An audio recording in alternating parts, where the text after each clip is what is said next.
Media is there, you take it. Target मैं नहीं हूं, टारगेट आप लोग हैं।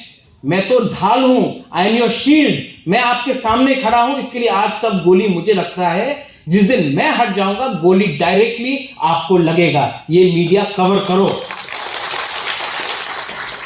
और मैं रोज गोली खाता हूं मनोज, रोज सामने खड़ा। और जब तक दिल में जान है, आपके लिए प्यार है, I will always fight for my people and my community. And my community is not just the Burma, my community is Tiprasa.